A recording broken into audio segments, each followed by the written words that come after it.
આજે આપણે મકાઈમાંથી બે અલગ અલગ વાનગી બનાવીશું. જેમાં પહેલા આપણે બનાવીશું કોર્ન વડા. તો તમે વડા, ગોટા કે દાળ વડા તો ઘણા ખાધા હશે, પણ આજે આપણે બટાકા વડા કરતાં પણ વધારે સ્વાદિષ્ટ એવા કોર્ન વડા બનાવીશું. તો એના માટે મેં અત્યારે 1 બાઉલ મકાઈના દાણા લીધા છે. ત્યાર પછી મેં 1 બાઉલ ચણાનો લોટ લીધો છે. ત્યાર પછી સોલ્ટ છે. ત્યાર પછી આદુ મરચાંની પેસ્ટ છે, સૂકી લાલ દ્રાક્ષ છે જેને આપણે કિસમિસ પણ કહીએ છીએ.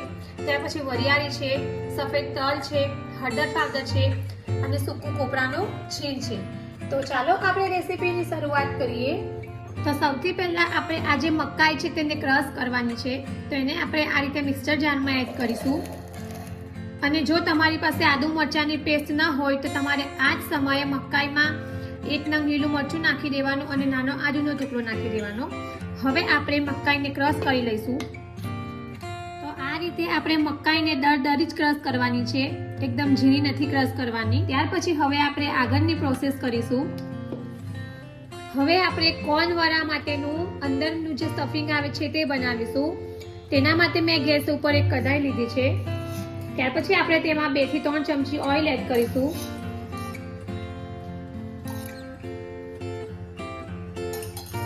ઓઇલ થોડું ગરમ થાય ત્યાર પછી આપણે જે આદુ મરચાંની પેસ્ટ છે તે એડ કરીશું.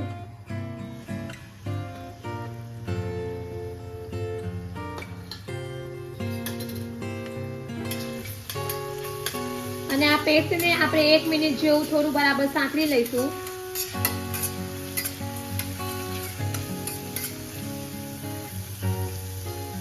ત્યાર પછી આપણે આ જે વરિયાળી છે, તલ છે, કિસમિસ છે અને હળદર છે તે એડ કરીશું અને એને પણ આ રીતે બરાબર મિક્સ કરી લઈશું.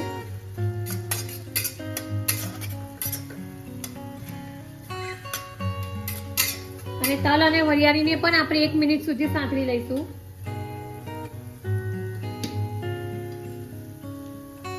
એક મિનિટ પછી હવે આપણે જે મકાઈ ક્રશ કરી છે તે એડ કરીશું. તો ફ્રેન્ડ્સ, બટાકા વડા છે, દાળ વડા હોય છે તે તમે ઘણીવાર બનાવતા હોવ છો, પણ જો તમારે કંઈક નવું ખાવું હોય તો આ રીતે તમે કોર્ન વડા એકવાર જરૂરથી ટ્રાય કરજો. અને હવે આપણે આ બધું બરાબર મિક્સ કરી લઈશું.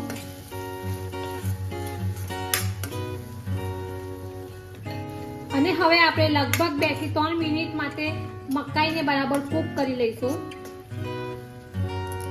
ત્યાર પછી હવે આપણે આ જે કોપરાનું છીણ છે તે એડ કરીશું, જેનાથી જે આપણા કોર્ન વડા છે એનો સ્વાદ ખૂબ જ સરસ આવશે. ત્યાર પછી આપણે સ્વાદ મુજબ સોલ્ટ એડ કરીશું અને આ બધું આપણે બરાબર મિક્સ કરી લઈશું.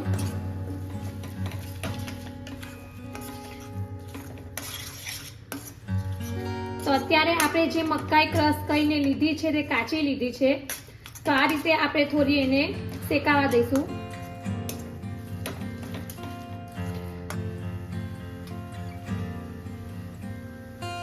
તો લગભગ 2 થી 3 મિનિટ થઈ ગઈ છે. ત્યાર પછી હવે આપણે થોડો લીંબુનો રસ એડ કરીશું, થોડી કોથમીર એડ કરીશું અને બધું બરાબર મિક્સ કરી લઈશું. અને હવે આપણે ગેસ ઓફ કરી દઈશું. તો આપણું કોર્ન વડા માટેનું જે સ્ટફિંગ છે રેડી છે. ત્યાર પછી હવે આપણે એને ઠંડુ પડવા દઈશું. જે સ્ટફિંગ છે ઠંડુ થઈ ગયું છે. હવે આપણે આ સ્ટફિંગમાંથી આ રીતે થોડો માવો હાથમાં લઈશું અને આપણે નાના નાના બોલ્સ બનાવી લઈશું. આ રીતે આપણે એક સરખી સાઈઝના બોલ બનાવીશું. બીજા બોલ્સને પણ આપણે આ જ રીતે રેડી કરી લઈશું.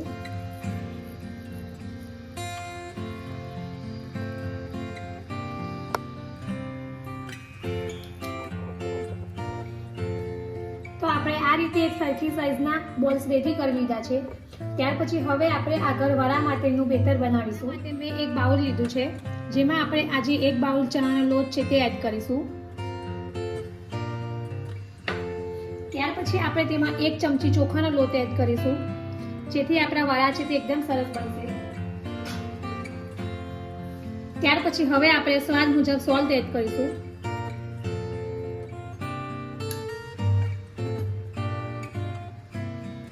અને હવે આપણે થોડું થોડું પાણી એડ કરીને વરા માટેનું જેવું બેટર આવે છે તેવું જ બેટર રેડી કરીશું.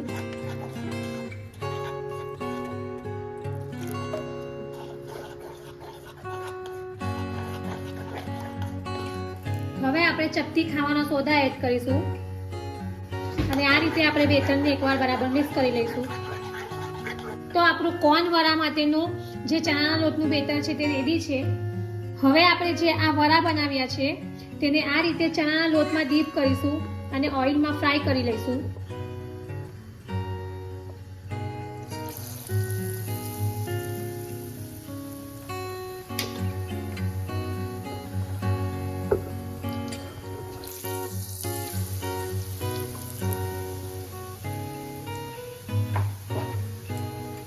તો આ રીતે આપણા જે કોર્ન વરા છે તે એકદમ સરસ ફ્રાય થઈ ગયા છે. ત્યાર પછી આપણે બીજા કોર્ન વરાને પણ આ જ રીતે ફ્રાય કરી લઈશું.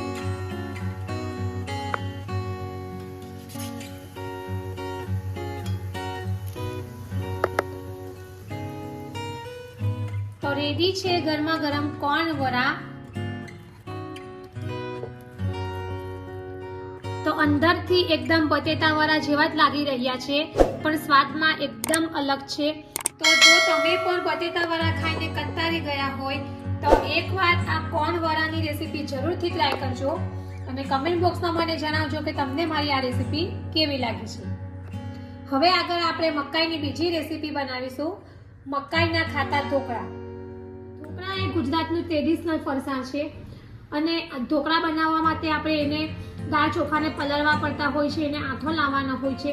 પણ આજે આપણે ઇન્સ્ટન્ટ ઢોકળા બનાવીશું તો ઓછી મહેનતી અને સરળતાથી બની જાય એવા ઇન્સ્ટન્ટ મકાઈના ખાટા ઢોકળા બનાવીશું. તો એના માટે મેં અત્યારે એક બાઉલ જે એકદમ ઝીણો રવો આવે છે તે લીધો છે. જો તમારી પાસે ઝીણો રવો ન હોય તો તમારે તેને મિક્સરમાં થોડો ક્રશ કરી લેવાનો. ત્યાર પછી મેં એક બાઉલ કાચી મકાઈ લીધી છે. ત્યાર પછી મેં એક ચમચી ચોખાનો લોટ લીધો છે અને 2 ચમચી ચણાનો લોટ લીધો છે, જેનાથી આપણા જે ઢોકળા છે તે એકદમ સોફ્ટ અને જાળીદાર એવા બનશે. ત્યાર પછી મેં દહીં લીધું છે, અડધો કપ દહીં લીધું છે. ત્યાર પછી મેં આદુ મરચાંની પેસ્ટ લીધી છે, સોલ્ટ લીધું છે અને હળદર લીધું છે. તો ચાલો આપણે શરૂઆત કરીએ મકાઈના ખાટા ઢોકળા બનાવવાનું. તો ઢોકળા બનાવવા માટે સૌપ્રથમ આપણે જે ઢોકળા માટેનું બેટર આવે છે તે બનાવીશું. તો એના માટે મેં અત્યારે એક બાઉલ લીધું છે.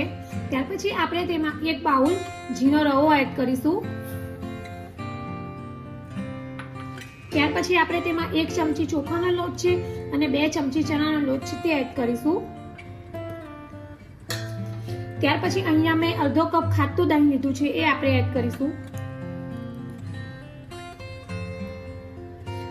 ત્યાર પછી આપણે આ જ કપમાં અડધો કપ પાણી એડ કરીશું અને પાણી પણ આપણે એડ કરીશું. અને હવે આપણે આ બધી વસ્તુને બરાબર મિક્સ કરી લઈશું.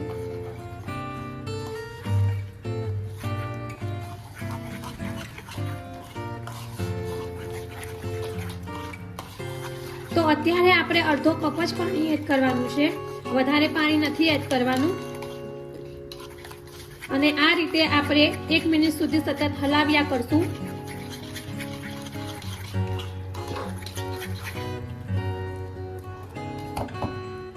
તો આ રીતે આપણે થીક બેટર રેડી કરી લીધું છે. ત્યાર પછી હવે આપણે ઢાંકણ ઢાંકીને એને 10 મિનિટ માટે રેસ્ટ આપીશું. હવે આપણે આ જે મકાઈ છે એને મિક્સચરમાં ક્રશ કરીશું. તો આપણે મિક્સચરમાં એકદમ ઝીણી નથી ક્રશ કરવાની, અધકચરી હોય તેવી જ ક્રશ કરીશું.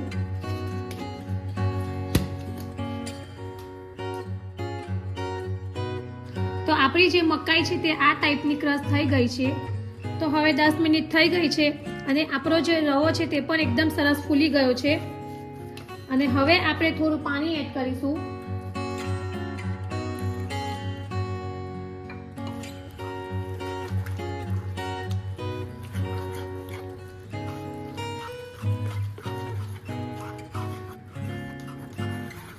તો અત્યારે લગભગ મેં 1/4 કપ જેટલું જ પાણી એડ કર્યું છે.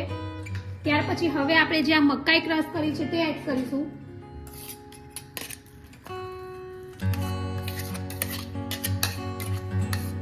ત્યાર પછી આપણે 1 ચમચી કોથમીર છે તે એડ કરીશું.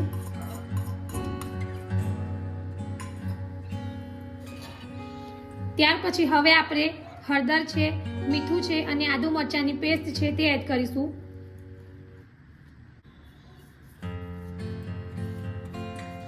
ત્યાર પછી હવે આપણે આ બધી વસ્તુને બરાબર મિક્સ કરી લઈશું.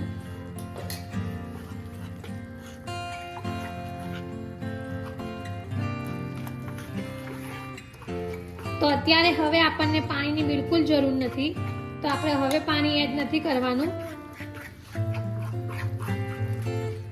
તો આ રીતે આપણે બધું બરાબર મિક્સ કરી લીધું છે. ત્યાર પછી હવે આપણે લીંબુનો રસ એડ કરીશું. ત્યાર પછી 1 ચમચી આપણે ઓઇલ એડ કરીશું, જેનાથી આપણા ઢોકળા જે છે તે એકદમ સોફ્ટ અને જાળીદાર રેડી થશે. અને જ્યારે આપણે ઢોકળા ખાતા હોઈએ છીએ ત્યારે આપણને ગળામાં ડૂચો વળતા હોય છે, તો આપણે ઓઇલ નાખીશું તો ગળામાં આપણને ડૂચો નહીં વળે. અને હવે આપણે આ રીતે બરાબર મિક્સ કરી લઈશું.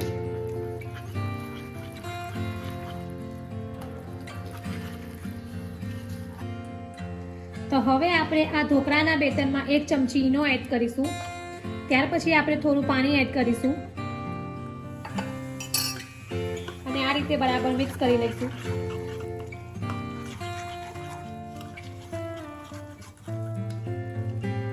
અને હવે આપણે 1 ચમચી ઉપરથી મકાઈના દાણા એડ કરીશું.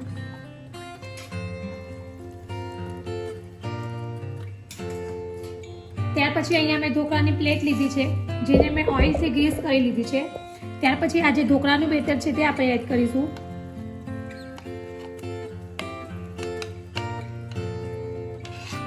ત્યાર પછી હવે આપણે ઉપરથી થોડું લાલ મરચું એડ કરીશું, જેથી ઢોકળાનો સ્વાદ ખૂબ જ સરસ આવશે. અને હવે આપણે ઢોકળાની ડીશને ઢોકળાના કુકરમાં સ્ટીમ કરવા માટે મૂકી દઈશું. તો લગભગ 12 થી 15 મિનિટ આપણે ઢોકળાને સ્ટીમ કરવા મૂકીશું.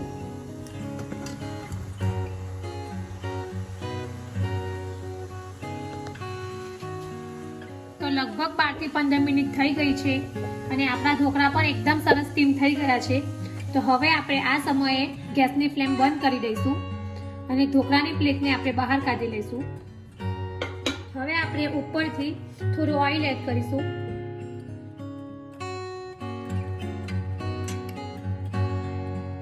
ત્યાર પછી હવે આપણે ઢોકળાને કટ કરી લઈશું.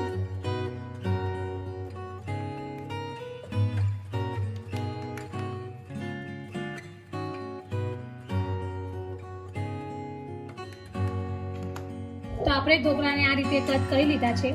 ત્યાર પછી હવે આપણે ઢોકળાને સર્વિંગ પ્લેટમાં સર્વ કરીશું. તો રેડી છે ગરમા ગરમ એવા મકાઈના ખાટા ઢોકળા. તો તમે જોઈ શકો છો કે એકદમ સોફ્ટ અને જાળીદાર એવા ઢોકળા બન્યા છે. મોંમાં મૂકતા જ પીગળી જાય એવા ઢોકળા છે. ફ્રેન્ડ્સ, જો તમે મકાઈની આ 2 રેસીપી ક્યારેય ટ્રાય ના કરી હોય તો એકવાર જરૂરથી ટ્રાય કરજો અને કમેન્ટ બોક્સમાં મને જણાવજો કે તમને મારી આ 2 મકાઈની રેસીપી કેવી લાગી છે. જો તમને મારી આ 2 મકાઈની અલગ અલગ રેસીપી પસંદ આવી હોય તો મારી ચેનલને લાઈક અને શેર જરૂરથી કરજો અને આવી જ બીજી નવી રેસીપીઓ જાણવા માટે મારી ચેનલને સબસ્ક્રાઇબ કરવાનું ભૂલતા નહીં. ફરી પાછા આવા જ નવા વિડીયો સાથે મળીશું. ત્યાં સુધી bye bye and thank you for watching my video.